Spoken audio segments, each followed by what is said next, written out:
میں اس طرح دعا کرنے میں آپ کی حوصلہ افزائی کرنا چاہتی ہوں. یہ کامل دل کی نشانی ہے کہ آپ کسی چیز کے لیے بھی یہ کہہ سکتے ہیں کہ خداوند میں یہ اپنے لیے چاہتی ہوں، لیکن خداوند اگر تو نہیں چاہتا کہ میرے پاس یہ ہو تو پھر مجھے یہ نہ دے، کیونکہ باوجود یہ کہ میں یہ چاہتی ہوں لیکن جو میں چاہتی ہوں اس سے زیادہ میں وہ چاہتی ہوں جو تو چاہتا ہے. یہ ایک قدرت بھری دعا ہے، کیونکہ میں آپ کو بتا سکتی ہوں کہ اگر آپ گھر جا کر یہ دعا کرنا شروع کر دیں تو کچھ اچھا ہی وقوع پذیر ہوگا.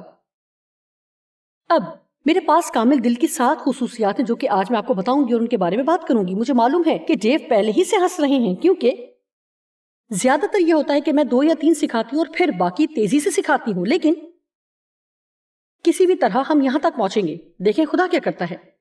لہٰذا پہلے کی طرف بڑھتے ہوئے دوسرا تواریخ 16واں باب، اور میں 7ویں آیت سے شروع کروں گی.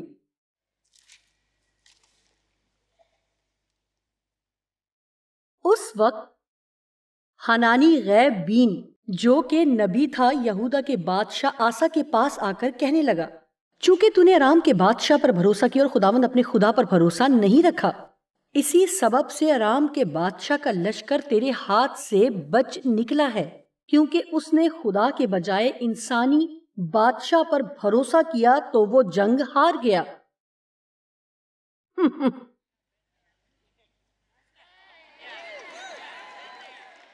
میں اس بات کو تھوڑی سادگی سے بیان کرتی ہوں، بجائے اس کے کہ وہ خدا پر توکل کرتا، اس نے اپنے مشیر پر توکل کیا جس کے پاس وہ ہر ہفتے جاتا تھا. اس میں کوئی برائی نہیں کہ مشورت حاصل کی جائے، لیکن بہتر یہ ہے کہ پہلے خدا کے پاس جایا جائے. آمین.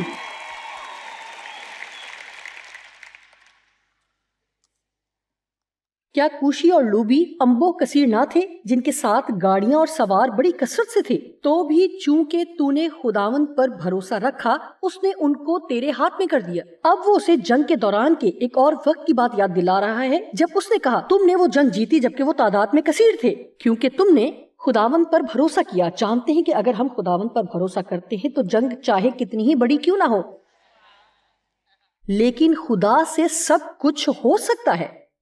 جو مجھ میں ہے وہ اس سے بڑا ہے جو کہ اس دنیا میں ہے، اور تیرے خلاف کوئی ہتھیار بھی نہ چلے گا، اور میں آگے سے آگے بڑھتی ہوں. آمین. لیکن ہمیں خدا کے پاس جانا سیکھنا ہے. جب ہم ہر وقت خدا کو پہلا درجہ دیتے ہیں، یہ کامل دل ہونے کی نشانی ہے. خدا ہماری مدد کے لیے لوگوں کو استعمال کرتا ہے اور اس میں کوئی شک نہیں. وہ ہم سے بولنے کے لیے لوگوں کو استعمال کرتا ہے، اور شاید آپ اپنے کچھ سوالوں کے جواب کے لیے خدا کے پاس جاتے ہیں جن کا وہ آج میرے ذریعے منہ سے جواب دے گا. ہم خدا کے ساتھ حصہ دار ہیں، ہم زندگی میں خدا کے ساتھ شریک ہیں. خدا مجھے برکت دینے کے لیے آپ کو اور آپ کو برکت دینے کے لیے مجھے استعمال کرتا ہے. اگر ہم پہلے خدا کے پاس نہیں جاتے تو ہم کسی سے کچھ بھی حاصل نہیں کرتے. یہ ہماری سمجھ سے باہر ہے. ایک چھوٹی سی مثال ہے. مجھ میں ایک بری عادت تھی کہ جیسے اگر میں غمگین ہوتی ہوں اور مجھے حوصلہ مندی کی ضرورت ہوتی ہے تو میں توقع کرتی کہ ڈیو یہ سمجھیں، میرا ذہن پڑھیں. جانتے ہیں کہ خواتین چاہتی ہیں کہ مرد ان کے ذہن کو سمجھیں. کیا آپ میں سے کسی نے نوٹ کیا؟ اچھا، لیکن آپ کو اکھڑ نہیں ہونا، آپ کو کوئی اشارہ نہیں ملتا. آپ جانتے ہیں کہ بغیر کسی بھی اشارے کے اس طرح میں ڈیو پر خفا ہوتی کیونکہ وہ میری حوصلہ افزائی نہیں کر رہے تھے اور اچھا محسوس کرنے میں مدد نہیں کر رہے. اور خدا نے مجھے سکھایا کہ جب مجھے حوصلہ افزائی کی ضرورت ہو تو اس کے پاس جاؤں. خدا مجھے حوصلہ مندی چاہیے، میری حوصلہ افزائی کر، مافوق الفطرت طریقے سے یا کسی بھی طریقے سے کر. لیکن میرا حوصلہ بڑھا اور پھر بعض دفعہ خدا ڈیو کو استعمال کرتا ہے اور بعض دفعہ خدا کسی اور کو استعمال کرتا ہے. لیکن دیکھیں، اگر ہم پہلے خدا کے پاس جانا شروع نہیں کرتے، اس پر بھروسہ نہیں کرتے کہ وہ کسی کو بھی استعمال کرے، تو ہم ہر وقت کسی پر غصہ کرتے رہیں گے، کیونکہ ہمیشہ کوئی ایسا شخص ضرور ہوگا جو کہ ہمیں وہ نہیں دے رہا جو ہم سوچتے ہیں اسے ہمیں دینا چاہیے تاکہ ہم زندگی میں اچھا محسوس کر سکیں.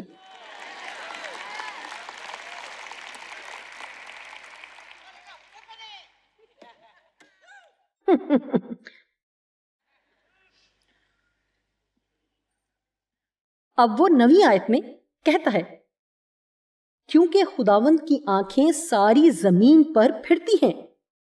خدا کسی ایسے شخص کو دیکھ رہا ہے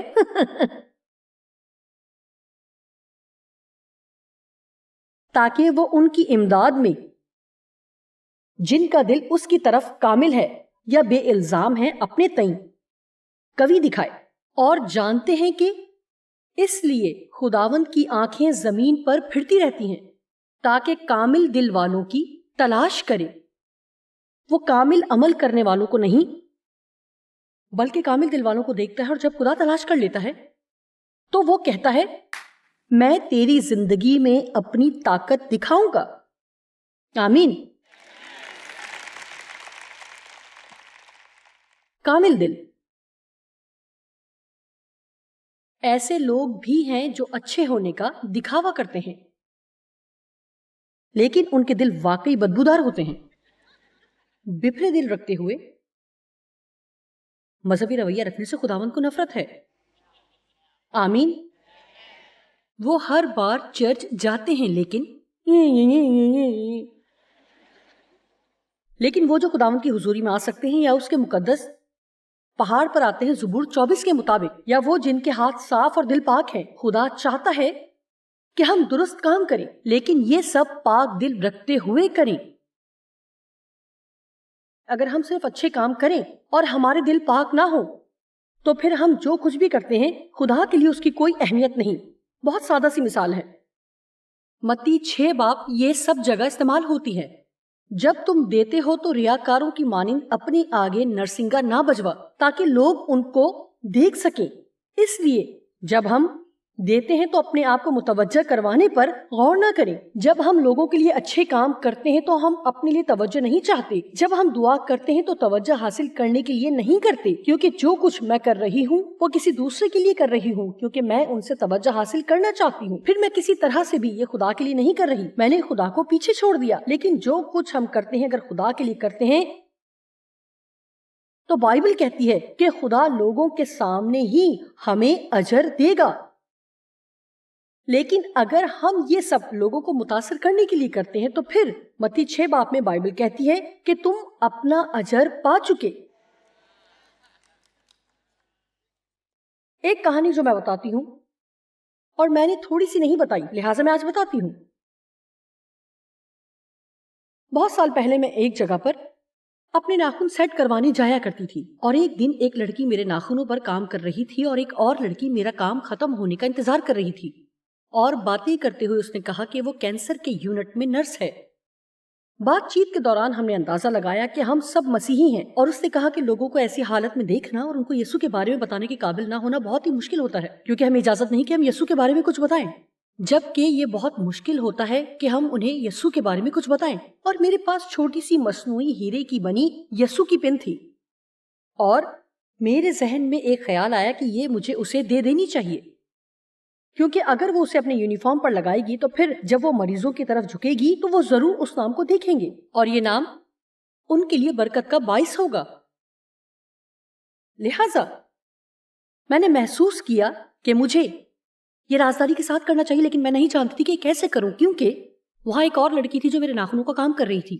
اور اچانک ہی وہ لڑکی اٹھی جو کہ میرے ناخنوں پر کام کر رہی تھی. اس نے کہا مجھے سپلائی کے لیے جانا ہوگا جو کہ ادھر سے نزدیک ہی ہے، اور یہ اس دکان کے بالکل ساتھ تھا. مجھے وہاں سے آپ کے ناخنوں کے لیے پاؤڈر لے کر آنا ہے. اور مجھے معلوم تھا، اور واقعی میں جانتی تھی کہ خدا میرے لیے راستہ کھول رہا تھا کہ میں یہ رازداری میں کروں. لیکن دیکھیں میرا دل اتنا کامل نہیں تھا، اور میں تھوڑی توجہ حاصل کرنا چاہتی تھی. لہٰذا میں نے اس کا انتظار کیا، اور پھر میں نے یہ نمائش کی. میں نے محسوس کیا کہ میں آپ کو یہ دوں، اور پھر اس میں کچھ بڑھا چڑھا کر بولا. یقیناً سب نے یہ سوچا کہ میں تو بہت بڑی زبردست خادمہ ہوں، اور میرا جسم تو جی ہاں جانتے ہیں کہ اس طرح آپ پھول جاتے ہیں. کتنا اچھا لگتا ہے، بہت اچھا محسوس کرتے ہیں. اور دیانتداری کی بات ہے کئی مواقع پر خدا آپ سے بات کرتا ہے. کتنے لوگ جانتے ہیں کہ خدا اب بھی اسی دھیمی آواز میں آپ سے کلام کرتا ہے؟ میں نے بڑے واضح طور پر اپنے دل میں اس کی آواز سنی. مجھے امید ہے کہ آپ اس سے لطف اندوز ہوئیں.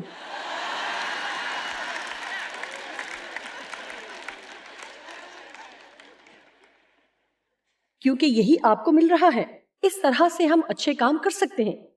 لیکن اگر ہم یہ سب لوگوں کو دکھانے یا ان کو متوجہ کرنے یا ان سے تعریف پانے کے لیے کرتے ہیں تو ہم یہ سب کامل دل سے نہیں کر رہے.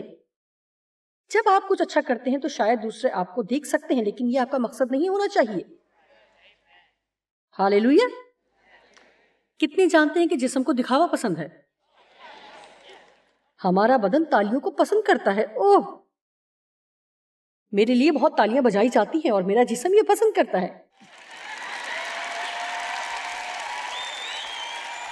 پھر مجھے گھر جانا ہوتا ہے اور دعا کرنے کی کوشش کرنی ہے کہ اس کو خود سے دور کروں، اور کہتی ہوں خداوند، میں جانتی ہوں کہ میں اتنی زبردست اور کامل نہیں ہوں جیسے ہر کوئی سوچتا ہے. متی 23 باب کی 1 سے 4 تک. اس وقت یسوع نے بھیڑ سے اور اپنے شاگردوں سے یہ باتیں کہیں کہ فقیہ اور فریسی موسیٰ کی گدی پر بیٹھے ہیں، بس جو کچھ وہ تمہیں بتائیں وہ سب کرو اور مانو. لیکن ان کے سے کام نہ کرو، کیونکہ وہ کہتے ہیں اور کرتے نہیں. وہ ایسے بھاری بوجھ جن کو اٹھانا مشکل ہے باندھ کر لوگوں کے کندھوں پر رکھتے ہیں، مگر آپ ان کو اپنی انگلی سے ہلانا نہیں چاہتے. وہ اپنے سب کام لوگوں کو دکھانے کو کرتے ہیں. لہٰذا خدا کبھی بھی ایسی مذہبی روح کو پسند نہیں کرتا جو کہ لوگوں میں کام کرتی ہے، جو انہیں ایسا کرنے پر اکساتی ہے کہ وہ یہ سوچیں کہ وہ ہر کسی سے بہتر ہیں، اور وہ عدالت کرتے اور تنقید کرتے ہیں، لیکن جب اپنی زندگی میں کسی کو ضرورت ہو تو دوسروں کی مدد کرنے کے لیے اپنی ایک انگلی کو بھی استعمال نہیں کرتے. آمین. متی 23 25 سے 28 آیت تک. اے ریاکار فقیوں اور فریسیوں، تم پر افسوس. جانتے ہیں کہ یسوع ہمیشہ صرف میٹھی میٹھی باتیں نہیں کرتا تھا.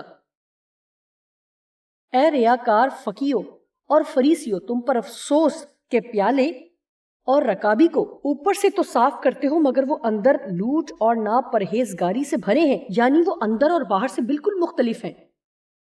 اے اندھے فریسیوں، پہلے پیالے اور رکابی کو اندر سے صاف کر، یعنی دل کو.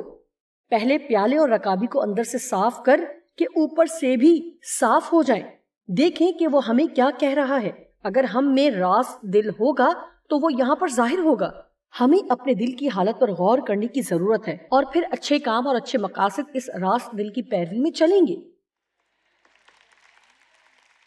کیا میں ان سب باتوں کے ساتھ ساتھ ایک اور اچھا کام بتاؤں کہ خود اپنے ساتھ ملاقات کریں، ہفتے میں کئی دفعہ خود سے ملیں. اچھا خیال ہے کیا؟ اپنی ذات کے ساتھ ایک ملاقات اور خدا سے کہیں کہ اپنا جلال آپ کے دل پر جلوہ گر فرمائے تاکہ آپ پر وہ ظاہر کرے جو کہ نہیں ہونا چاہیے، اور میرا یقین کریں کہ وہ اس سے خوش ہوگا، اور ملامت کے تحت ہوتے ہوئے نہیں. لیکن ہم اس طرح کہہ سکتے ہیں کہ خداوند ہم مل کر اس پر کام کرتے ہیں تاکہ اسے درست کیا جائے، کیونکہ میں تلخی میں نہیں رہنا چاہتی. میں کسی سے بھی ناراض ہونا اور حسد کرنا نہیں چاہتی. میں اس طرح کی نہیں ہونا چاہتی. یہ ہے اپنے اندر راست دل رکھنا. میں اس طرح نہیں بننا چاہتی. مجھے بدل خداوند، مجھے تبدیل کر. میں ایسی نہیں ہونا چاہتی. 27ویں آیت. اے ریاکار فقیہوں اور فریسیوں، تم پر افسوس کہ تم سفیدی پھری ہوئی قبروں کی مانند ہو، جو اوپر سے تو خوبصورت دکھائی دیتی ہیں مگر اندر مردوں کی ہڈیوں اور ہر طرح کی نجاست سے بھری ہیں. اگر آپ سوچتے ہیں کہ میں کبھی کبھار سخت ہو جاتی ہوں تو شاید میں یسوع کے مقابلے میں تھوڑا بہت نرم لہجہ اپناتی ہوں، خاص طور پر اس غلاظت کے بارے میں جو کہ آج کل دنیا میں ہو رہی ہے. آمین. ہمیں اپنی منادی میں صرف نرمی اور میٹھی باتوں کی ضرورت ہی نہیں ہے. ہمیں لوگوں سے یہ بھی کہنا ہے کہ یسوع جلد آنے والا ہے اور ہمیں اس کی آمد کے لیے تیار ہونا ہے. آمین. اور میں آپ کو بتاتی ہوں کہ خدا کے وقت کے مطابق یہ وقت سمجھوتے کرنے کا نہیں ہے. یہ وقت ہے کہ مضبوطی سے کھڑا ہوا جائے. جانتے ہیں کہ خدا کا کلام کیا کہتا ہے کہ پاک روح سے معمور ہو تاکہ وہ آپ کو اس قابل کرے کہ آپ اپنے رویے میں یسوع کی مانند ہو سکیں. کیونکہ دنیا یسوع کی راہ دیکھ رہی ہے اور وہ ہمارے علاوہ کسی اور کے ذریعے اسے نہیں دیکھیں گے۔ خداوند جلد آنے والا ہے۔ آمین۔ اچھا، اور آپ کو یہ کیسے معلوم ہے؟ جی ہاں، کیونکہ بائبل بیان کرتی ہے۔ جی، ہر دور میں ہر کوئی یہی کہتا ہے، آپ ٹھیک کہہ رہے ہیں، اور ایسا ہی ہے۔ پولس اپنے دور میں یہ کہہ رہا تھا، لیکن میں کہتی ہوں کہ اگر وہ کہہ رہا تھا کہ وہ جلد آنے والا ہے تو ہم اس سے زیادہ جلد آنے والے دور میں ہیں۔ میں نہیں جانتی کہ کتنا جلدی، لیکن میں یہ جانتی ہوں کہ میں ان 5 بے وقوف کنواریوں کی مانند نہیں بننا چاہتی جو اونگنے لگیں اور تیاری کے لیے انہوں نے کوئی کام نہ کیا، اور پھر جب دولہا آ گیا تو وہ پیچھے رہ گئی، کیونکہ انہوں نے تیاری ہی تب شروع کی جبکہ دولہا آ گیا تھا، اور یہ وقت ان کی تیاری کا وقت نہیں تھا، تیار ہونے کا وقت اب ہے۔ آپ یہاں تیار ہونے کے سیشن میں ہیں۔ یہ یسوع کی آمد ثانی کی تیاری ہے۔ آمین۔ ہم اپنے دل کی زمین پر کام کریں گے، اپنے دل کی خوب حفاظت کر، کیونکہ زندگی کا سر چشمہ وہی ہے۔ یہ امثال 4:23 میں لکھا ہے، اپنے دل کی خوب حفاظت کر۔ خداوند ہمیں یہ کرنے کو کہہ رہا ہے، یعنی پوری ہوشیاری کے ساتھ اس کی حفاظت کر، کیونکہ زندگی کا سر چشمہ وہی ہے۔ اگر ہم یہ سب روح القدس کی مدد اور رہنمائی میں کریں گے تو خدا زبردست طریقے سے آپ سے ظاہر ہوگا۔ اور کیا ہم ایسا نہیں چاہتے؟ اس لیے آپ کو ہر وقت خدا کو پہلے رکھنا چاہیے۔ یہ پہلا نقطہ ہے۔ دوسرا یہ کہ کامل دل والا شخص ہمیشہ روحانی طور پر بڑھتا جاتا ہے، ہمیشہ بڑھتا ہے۔ ابھی ہم وہاں تک نہیں پہنچے، لیکن راستے میں ہیں، اور میں راستے میں ہوں۔ میں وہاں نہیں ہوں جہاں مجھے ہونا چاہیے، لیکن خدا کا شکر ہے جہاں پہلے تھی وہاں بھی نہیں ہوں۔